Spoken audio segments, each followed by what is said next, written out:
Bismillahirrahmanirrahim. Assalamualaikum warahmatullahi wabarakatuh. Ya, selamat pagi anak-anak. Berjumpa lagi dengan Ibu Yulia Martini dalam pembelajaran kimia di kelas 11 semester 2. Nah, hari ini kita akan membahas bab pertama ya. Sebelumnya Ibu mau membacakan dulu materi apa saja yang akan kita pelajari di semester 2. Nah, kalau kalian lihat gitu ya di buku LKS yang sudah kalian beli dari sekolah, di situ bab pertama kita akan membahas mengenai larutan asam dan basa gitu ya. Setelah itu nanti kita akan bahas mengenai titrasi asam dan basa. Nah, kemudian setelah titrasi asam basa, itu ada yang namanya hidrolisis gitu. Setelah hidrolisis nanti ada larutan penyangga atau buffer ya. Kemudian kemudian itu ada hasil kali kelarutan dan KSP gitu ya, dan juga terakhir ada koloid. Jadi lumayan banyak ya yang kita bahas nanti di semester 2 ini. Jadi Ibu harapkan target dan tujuan kalian lebih baik lagi dan lebih semangat lagi di semester 2 ini. Nah, oke, hari ini kita akan awali dengan bab pertama, yaitu konsep asam dan basa terlebih dahulu. Nah, di sini Ibu punya quotes buat kalian semua, semoga termotivasi. Di sini quotesnya adalah you can if you think you can. Let's start it gitu ya. Jadi Ibu percaya benar gitu ya. Ibu percaya sekali dengan kemampuan setiap individu gitu ya. Kalian itu akan bisa melakukan apapun ya, dengan apapun yang kalian inginkan gitu, kalian bisa mencapainya ketika kalian percaya bahwa kalian itu bisa gitu ya. Jadi mari kita mulai sekarang juga. Jadi you can if you think you can. Let's start it gitu ya. Sekarang kita mulai dari konsep yang pertama, yaitu konsep asam dan basa ya. Nah, menurut Ibu konsep asam basa ini sudah sering sekali kalian temukan dalam kehidupan sehari-hari. Bahkan kalian sering menggunakannya gitu ya dalam kehidupan sehari-hari. Coba di sini kalian perhatikan ya, barang-barang yang ada dalam rumah kalian gitu ya, yang ada di sekitar rumah kalian itu ternyata termasuk sifatnya itu ada yang asam, ada juga yang basa. Di sini kalian bisa lihat dulu, perhatikan gambarnya ya. Di sini ada minuman-minuman bersoda, kemudian ada buah-buahan gitu ya, ada buah jeruk, buah tomat, kemudian buah lemon gitu ya. Kalau kalian perhatikan di sini, kemudian ada juga nanas, ada deterjen dan sebagainya macamnya ya, ada sabun dan sebagainya macamnya. Dan kemudian di sebelah sini juga ada bukan Pepsodent ya, jadi disebut merek deh. Maksudnya pasta gigi gitu ya. Kemudian ini ada sayur-sayuran dan buah-buahan. Ini juga sabun, kemudian minuman bersoda tadi ya. Kemudian ini ada jeruk, air jeruk nipis gitu, ada Yakult gitu ya. Kemudian ini ada minuman bersoda gitu ya, dan ada juga sunlight atau cairan pembersih atau pencuci piring. Nah, coba kalian perhatikan. Kira-kira yang mana sih yang bersifat asam gitu ya? Yang mana yang bersifat basa? Silahkan dijawab dulu ya. Nanti di pembahasan daring kita akan bahas satu persatu. Oke, kemudian ternyata nih ya, kalau kita klasifikasikan gitu ya, ternyata makanan-makanan yang kita konsumsi selama ini itu banyak sekali yang pH-nya itu justru pH asam dibandingkan pH basa. Nah, kalian pasti pernah mendengar ya bahwa tubuh kita sebenarnya itu lebih membutuhkan makanan-makanan atau minuman yang bersifat pH basa gitu ya dibandingkan dengan pH asam. Karena kalau misalkan tubuh kita mengkonsumsi banyak makanan-makanan atau minuman yang mengandung pH asam, justru tidak seimbang gitu ya, bahkan justru bisa menimbulkan bahaya-bahaya tertentu gitu. Nah, di sini banyak ya, ada minuman bersoda. Ini sering sekali pasti kalian ya, apalagi anak-anak muda sekarang pasti disajikan dengan minuman-minuman yang bersoda gitu ya, kemudian makanan-makanan yang junk food gitu ya. Itu ternyata pH-nya adalah pH asam. Dan balik lagi gitu ya, sesuatu yang alami yang berasal dari alam itu memang bagus sekali untuk tubuh kita karena dia mengandung pH basa ya atau alkali, seperti sayur-sayuran, buah-buahan, air putih gitu ya. Itu semua pH-nya adalah pH basa atau pH alkali gitu. Nah, itu hanya info saja sekedarnya untuk kita semua bahwa sesungguhnya Allah itu atau Tuhan itu menciptakan semua atau seluruh isinya itu sudah ada tujuan dan manfaatnya bagi kita masing-masing gitu ya. Jadi alangkah baiknya kalau kita mengikuti segala hal yang baik gitu ya, terutama yang berasal dari alam gitu. Itu karena baik untuk kita semua gitu. Nah, lanjut. Nah, di sini coba perhatikan, di sini ada buah ya, buah yang sangat segar sekali terlihatnya. Di sini ada buah lemon dan juga ada daun sirih gitu ya. kalian pernah dong mengkonsumsi buah lemon gitu ya. Apalagi khusus yang program diet, biasanya buah lemon ini sangat bagus sekali untuk program diet kalian gitu ya. Nah, buah lemon gitu ya, kalian pasti bisa mengidentifikasi sifatnya atau rasanya gitu, bahwa kalau lemon itu udah pasti berasanya itu adalah berasa asam gitu ya.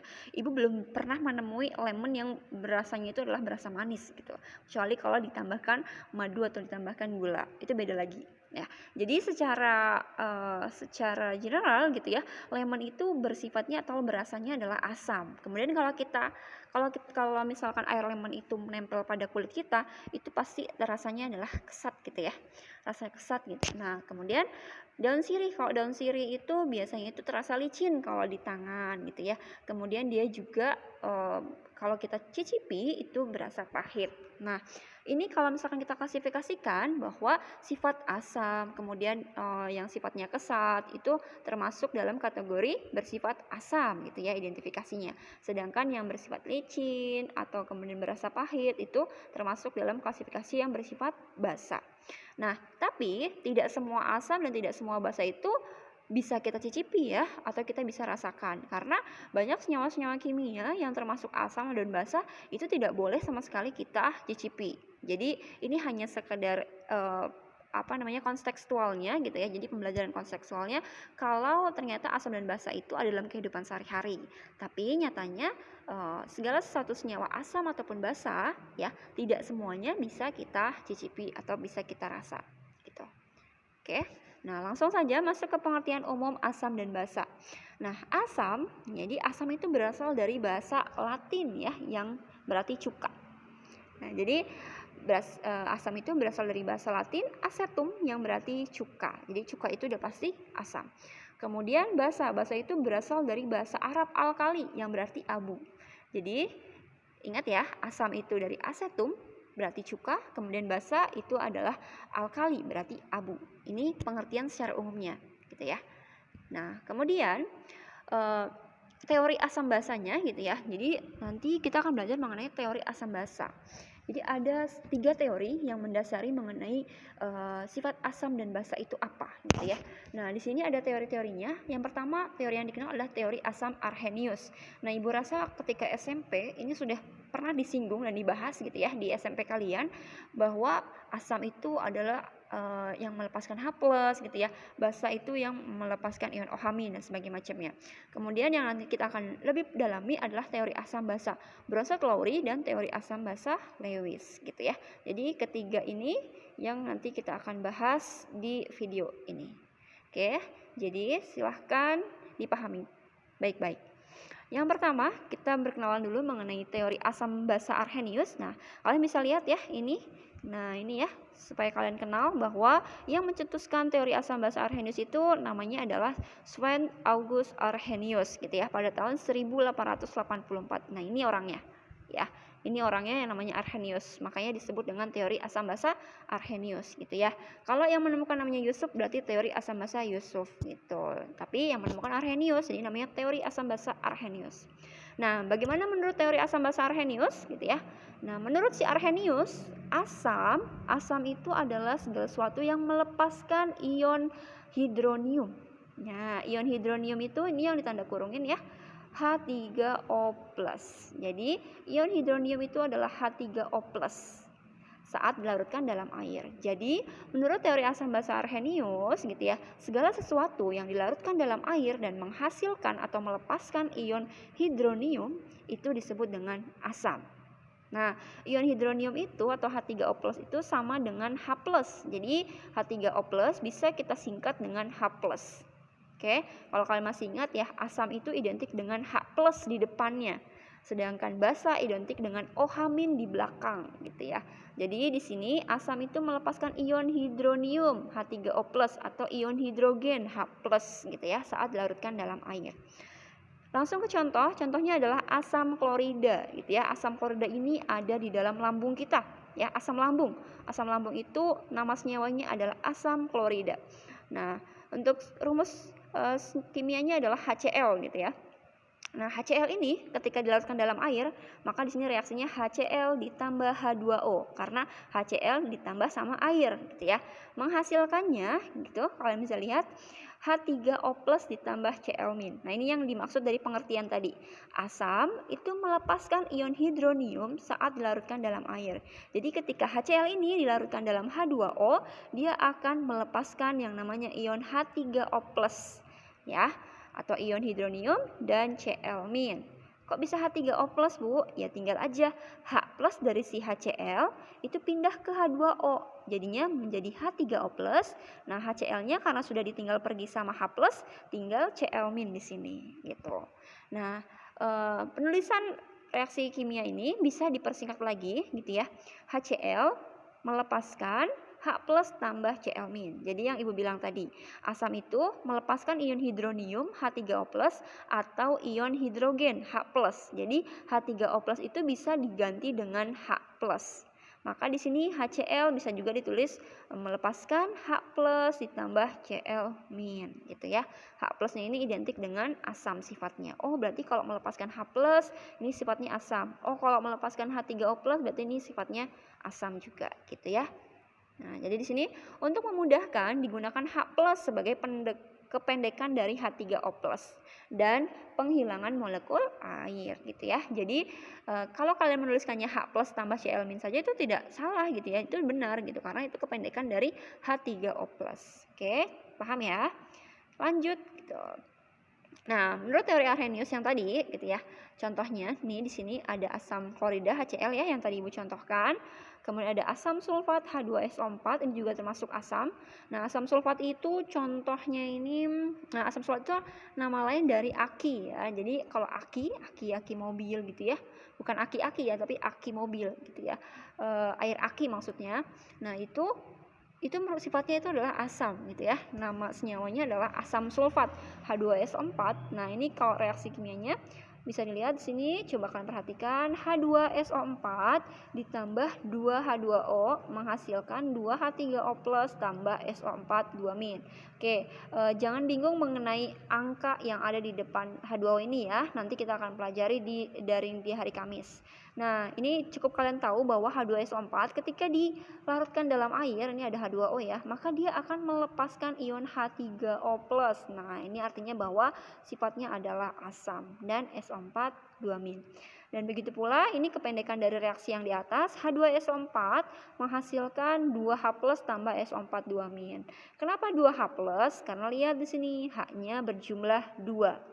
Oke, H-nya berjumlah 2. H itu ionnya selalu H+ ya. Jadi 2-nya harus ditaruh di depan huruf H. Oke, karena H-nya berjumlah 2, maka 2H+. Kalau misalkan di sini H3, maka 3H+ seperti itu. Nah, SO4-nya berarti SO4 2-. Ingat ya. Kenapa harus 2-, Bu? Kenapa enggak min saja? Itu sudah ketentuannya. Kalau kalian masih ingat di kelas 10, ada yang namanya ion poliatomik. Nah, SO4 2- itu termasuk ion poliatomik ya. Nah, sulfat itu adalah ion poliatomiknya selalu SO4 2- gitu. Jadi kalau SO4 3- namanya bukan sulfat tapi sulfit. Oke? Jadi itu sudah ketentuannya. Jadi jangan bingung gitu ya. Nah, di sini ada valensi asam. Ada yang disebut valensi asam dan ada yang disebut anion sisa asam. Ya, kita lihat untuk yang HCl dulu. Valensi asam yang disebut dengan valensi asam itu adalah jumlah H+-nya ya. Maka kalau kita lihat di sini H+-nya atau valensi asamnya itu ada 1, berarti valensi asamnya 1. Berbeda dengan yang H2SO4. H2SO4 itu jumlah H+-nya ada 2, maka valensi asamnya 2. Paham? Jadi kalau misalkan di sini 3H+, maka valensi asamnya 3, seperti itu. Nah, kemudian di sini ada anion sisa asam. Anion sisa asam itu disebut dengan Cl-. Oke, ini ya. Jadi namanya anion itu berarti yang bermuatan negatif gitu ya. Kalau kation kan yang bermuatan positif. Jadi yang bersifat asam tapi bermuatan negatif, berarti ini Cl- gitu ya. Nah, ini anion sisa asamnya adalah SO4 2- untuk yang asam sulfat. Oke. Nah, di sini jumlah ion H+ dari ionisasi 1 mol asam disebut dengan valensi asam. Sedangkan anionnya disebut dengan anion sisa asam. Nah, jadi kamu ketahui bahwa kalau yang H+-nya disebut dengan valensi asam, sedangkan anion sisa asamnya ini yang sedangkan anionnya disebut dengan anion sisa asam. Seperti itu. Oke. Nah, kemudian di sini ada jenis-jenisnya ya, ternyata valensi asam itu. Di sini ada jenis-jenis asam, ada yang jenisnya monoprotik, diprotik, dan triprotik gitu. Nah, bisa dilihat mono, nih Bu gedein ya, not gitu ya. Kamu harus ingat mono itu artinya 1, di itu 2, tri itu 3. Jadi kalau monoprotik menghasilkan 1 H+. Oke, contoh HCl tadi ya, asam klorida, H+ tambah Cl-. Kemudian HNO3, H+ tambah NO3- gitu. Kemudian diprotik itu menghasilkan 2 H+. Nah, contohnya adalah H2SO4 yang tadi, 2 H+ tambah SO4 2-, H2S menjadi 2 H+ tambah S2-. Ini berarti valensi asamnya ada 2, maka disebut diprotik. Kemudian triprotik itu menghasilkan 3 H+. Nah, contohnya H3PO4. H3PO4 itu adalah asam fosfat gitu ya. Ini 3 H+ tambah PO4 3-. Maka valensi asamnya 3 disebut dengan triprotik. Kemudian H3ASO3. 3 H+ tambah ASO3 3- gitu ya. Nah, ini contoh-contoh dari jenis-jenis asam gitu ya. Jadi ada yang mono, ada yang di, ada yang tri. Kalau mono itu jumlah valensi asamnya 1, kalau diprotik 2, kalau triprotik 3. Kita langsung ke basa menurut si Arrhenius tadi. Jadi kalau tadi asam itu yang melepaskan ion H3O+, ya, ketika dilarutkan dalam air, maka menurut Arrhenius basa itu melepaskan ion hidroksida OH- ketika dilarutkan dalam air. Oke, ini mudah ya. Jadi kalau asam itu tadi H+ atau H3O+, kalau basa melepaskan ion OH- ketika dilarutkan dalam air. Nah, biasanya identik banget ya, kalau basa itu OH-nya itu selalu ada di belakang. Jadi tidak mungkin OH-nya itu ada di depan gitu ya. Kenapa OH selalu ada di belakang? Karena OH itu bersifat anion. Anion itu selalu ada di belakang setelah kation. Jadi kation dulu baru anion. Makanya OH-nya ada di belakang. Maksudnya OH-nya di belakang itu kayak gini ya. Contohnya natrium hidroksida. Nah, Na dulu baru OH. Jadi NaOH. Tidak mungkin OH-Na gitu ya. Nah, ini tolong jangan dibaca NaOH tapi NaOH. Oke. Nah, kemudian ada barium hidroksida. Barium hidroksida itu BaOH2. Lagi-lagi kenapa OH-nya 2, Bu? Kenapa enggak BaOH saja? Karena ingat-ingat BA itu ada di ada di golongan 2. Beli mangga campur sisak bagi rata ya. Ada di golongan 2. Kalau golongan 2 maka dia OH-nya mengikat 2 kali. Nah, ini contohnya NaOH ya, reaksinya adalah ketika dilepaskan dia akan menghasilkan Na+ ditambah OH-. Nah, ini maksud yang didefinisi dari si Arrhenius bahwa senyawa basa ketika dilarutkan dalam air dia akan menghasilkan ion OH- ya, atau melepaskan ion OH- dalam air. Kemudian BaOH2 ya, di sini harusnya kebalik ya, harusnya Ba dulu. Jadi Ba2+ ditambah 2 OH- ya.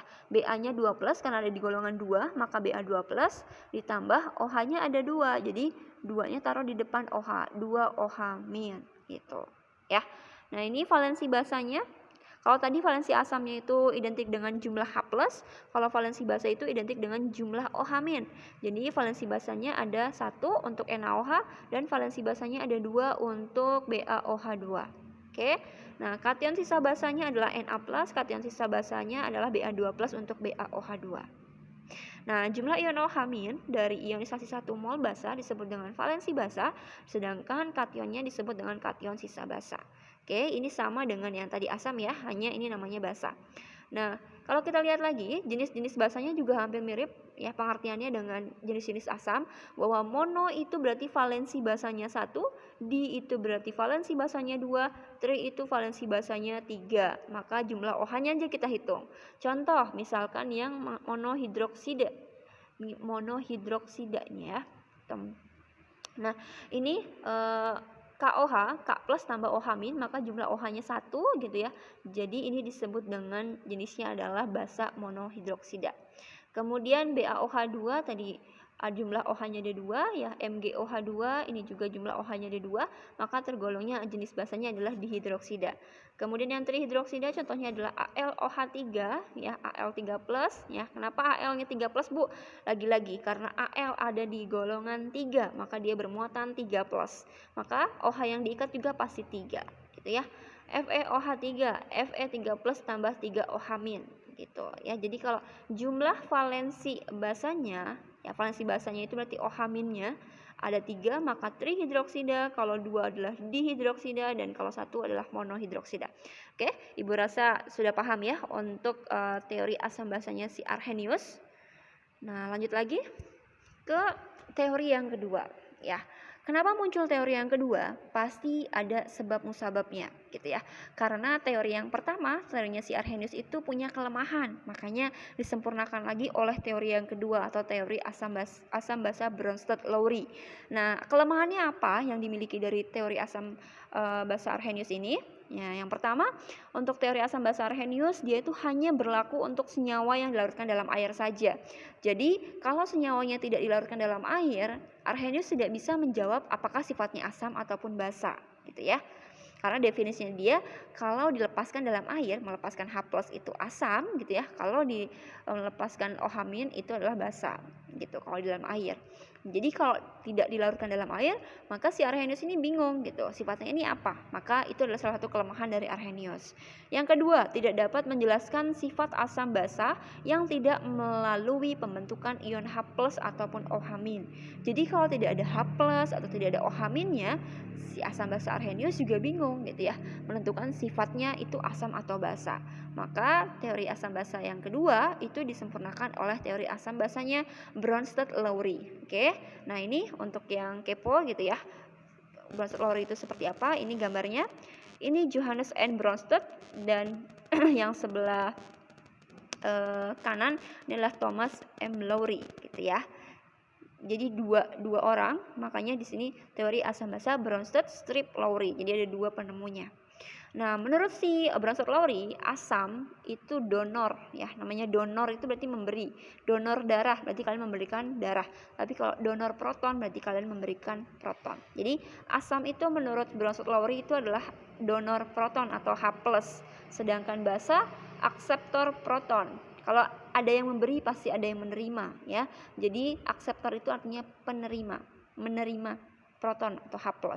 Kalau asam adalah memberikan H+, kalau basa adalah menerima H+. Oke, Ibu ulangi lagi sekali lagi bahwa teori asam basa Bronsted-Lowry ini berkaitan dengan H+ ya, bukan OH-, bukan juga H3O+, tapi hanya H+. Nah, dari asam basa Bronsted-Lowry, H+ itu dia katakan sebagai proton. Jadi konsep asam basanya itu berdasarkan serah terima proton. Asam adalah yang menyerahkan proton atau yang memberikan proton, donor proton. Basa adalah yang menerima proton atau akseptor proton. Paham? Oke, asam adalah donor proton, basa adalah akseptor proton. Nah, asam atau donor proton H+ ini nanti dia akan membentuk basa konjugasi. Jadi pasangannya ya, kalau asam ketika dia sudah mendonorkan H+-nya, maka pasangannya adalah basa konjugasi. Tapi kalau basa, pasangannya adalah asam konjugasi. Jadi yang perlu kalian pahami di sini ada namanya pasangan asam basa konjugasi dalam teori asam basa Bronsted-Lowry.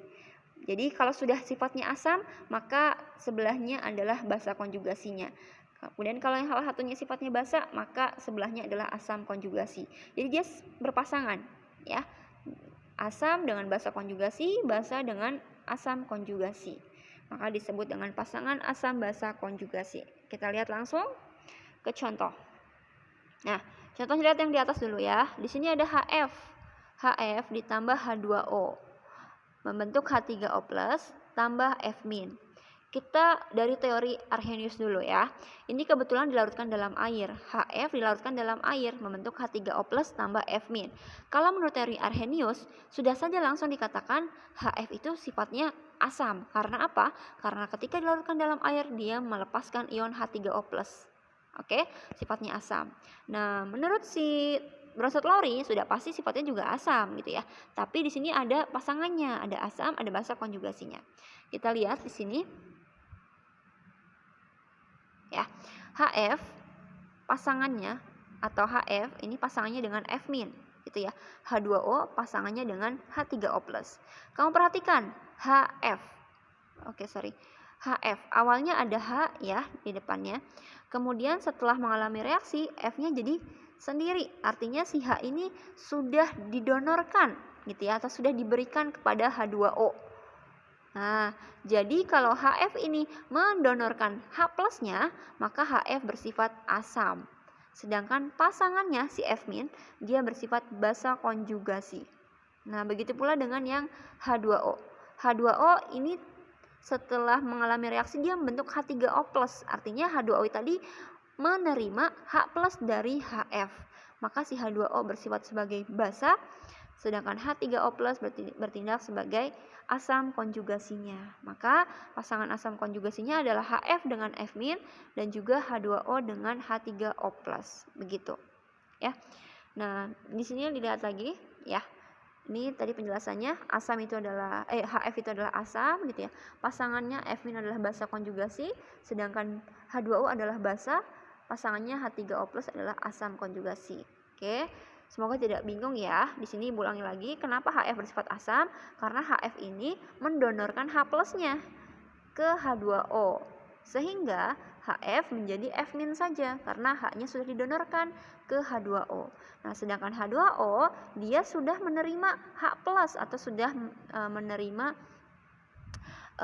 proton gitu ya dari si HF, maka membentuklah H3O+.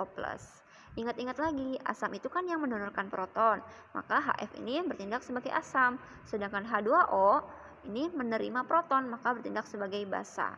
Pasangannya untuk H2O bersifat sebagai asam konjugasi gitu ya, H3O+-nya, kemudian HF, F-nya adalah basa konjugasi. Nah, contoh kedua bisa dilihat di sini NH3. Kenapa sifatnya basa dan kenapa H2O ini sifatnya asam? Kita lihat lagi NH3. Ini pasangannya adalah dengan NH4 ya. Kan sama-sama N sama-sama H. Berarti pasangannya ya sama-sama yang N sama-sama yang H. Kita lihat H-nya. Awal mulanya NH3 ya, H-nya ada 3. Setelah mengalami reaksi, H-nya ada 4. Artinya si NH3 ini menerima proton dari H2O. Kalau dia menerima proton, maka dia bersifat sebagai basa. Oke. Kemudian yang H2O ini dia mendonorkan proton gitu ya, mendonorkan H-nya. Dilihat dari ini awalnya H2O menjadi OH- saja. H-nya jadi hilang 1 gitu ya. Maka ini kalau dia mendonorkan proton, maka sifatnya adalah asam. Nah, pasangannya untuk NH3 berpasangan dengan NH4+, ya. NH4+-nya bertindak sebagai asam konjugasi karena basanya itu sudah NH3. Kemudian yang H2O-nya ini bertindak sebagai asam, maka pasangannya itu selalu disebut dengan basa konjugasi, ya. Jadi namanya pasangan ada asam, ada basa gitu ya. Tapi kalau misalnya pasangannya itu disebut dengan asam konjugasi dan basa konjugasi. Seperti itu.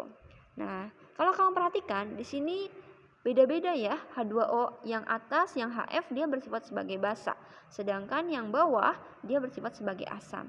Kenapa H2O bisa beda-beda sifatnya? Bisa bertindak sebagai asam dan bisa bertindak sebagai basa. Nah, ini kita jelaskan di slide yang ini ya. Yang disebut dengan spesi amfiprotik.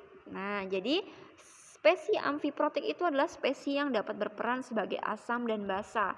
Contohnya tadi H2O ini. Ya, H2O ini ketika dilarutkan dalam senyawa yang berbeda, dia bisa bertindak sebagai basa, bisa juga bertindak sebagai asam. Maka spesi H2O ini disebut dengan spesi amfiprotik gitu ya.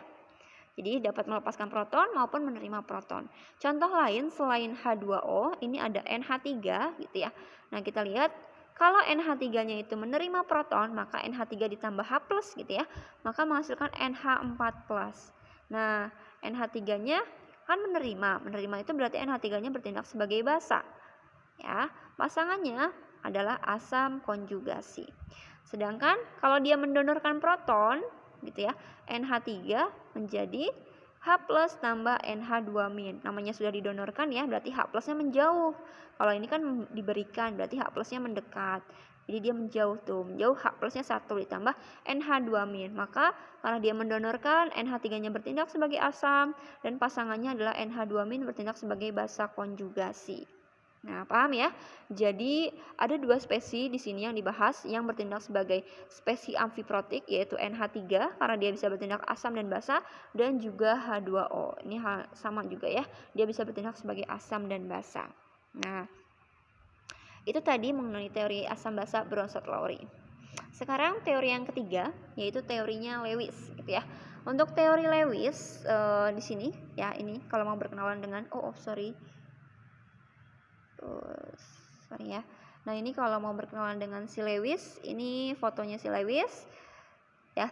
Nah, teori asam basa Lewis melibatkan penyerahan dan penerimaan pasangan elektron bebas. Nah, tadi ya, menurut kalian pasti bertanya-tanya kenapa muncul lagi teori yang ketiga, padahal teori yang kedua aja udah lumayan kompleks Bu gitu ya. Nah, pasti ada kekurangan dari teorinya si asam basa Bronsted-Lowry, makanya kenapa disempurnakan oleh teorinya Lewis gitu ya. Kekurangannya apa? Nah, kekurangannya si Bronsted-Lowry, dia tidak bisa menjelaskan kenapa NH3 ketika bentar. Jadi gini, teorinya si Lewis, teori asam basa Lewis melibatkan penyerahan dan penerimaan pasangan elektron bebas. Jadi kalau misalkan si Lewis ini melibatkan pasangan elektron bebas gitu ya. Nah, kelemahan dari teori Bronsted-Lowry kenapa disempurnakan oleh Lewis adalah karena si Bronsted-Lowry itu dia belum bisa menjelaskan kalau ada senyawa yang tidak memiliki H+. Nah, jadi kalau misalkan ada senyawa yang tidak memiliki H+, dia belum bisa menjelaskan apakah sifatnya asam ataukah sifatnya basa. Karena kan kalau Bronsted-Lowry itu hanya mementingkan ada tidaknya H+ ya. Jadi kalau ada H+ didonorkan gitu kan, atau diserah terimakan gitu. Nah, jadi kalau tidak ada H+, dia masih bingung gitu ya menjelaskan sifat asam basanya. Maka disempurnakan oleh teori Lewis. Contoh kayak gini. Contoh reaksi NH3 ditambah BF3 yang ini ya. NH3 oke ada H-nya. BF3 kan enggak ada H-nya gitu ya. Nah, ini yang maksudnya kenapa si Bronsted-Lowry belum bisa menjelaskan apakah NH3 ditambah BF3 itu sifatnya asam atau basa gitu ya. Menjadi NH3BF3 gitu. NH3H+ tambah NH4+ ya. Nah, ini yang bisa dijelaskan oleh Lewis. Lewis itu sebenarnya lebih baik lagi gitu ya konsepnya, karena dia lebih menyeluruh. Mau itu ada H+-nya, mau itu ada OH-nya, mau itu donor proton atau akseptor proton, itu dia bisa menjelaskan kalau di Lewis. Tapi di Lewis ini kamu harus paham mengenai pasangan elektron bebas ya. Nah, pasangan elektron bebas ini dilihat dari struktur Lewisnya. Kalau kalian masih ingat di kelas 10 itu sudah belajar mengenai ikatan koordinasi gitu ya, atau ikatan kovalen, ikatan ion. Nah, itu kan membahas mengenai struktur Lewis. Jadi dipahami lagi untuk yang itu. Nah, ini Ibu bahas. Menurut si Lewis, asam itu justru kebalikannya ya. Kalau tadi di Bronsted-Lowry asam itu adalah donor proton, tapi kalau Lewis asam itu adalah akseptor pasangan elektron bebas atau PEB. Kemudian Lewis juga menyatakan bahwa basa adalah donor pasangan elektron bebas. Jadi sebenarnya kebalikan dari Bronsted-Lowry. Ya, untuk akseptor sama donornya. Basa adalah donor PEB, kalau asam adalah akseptor PEB. Jadi menerima PEB, basa itu adalah yang memberikan PEB. Artinya segala sesuatu yang sifatnya basa menurut si Lewis pasti punya PEB gitu ya.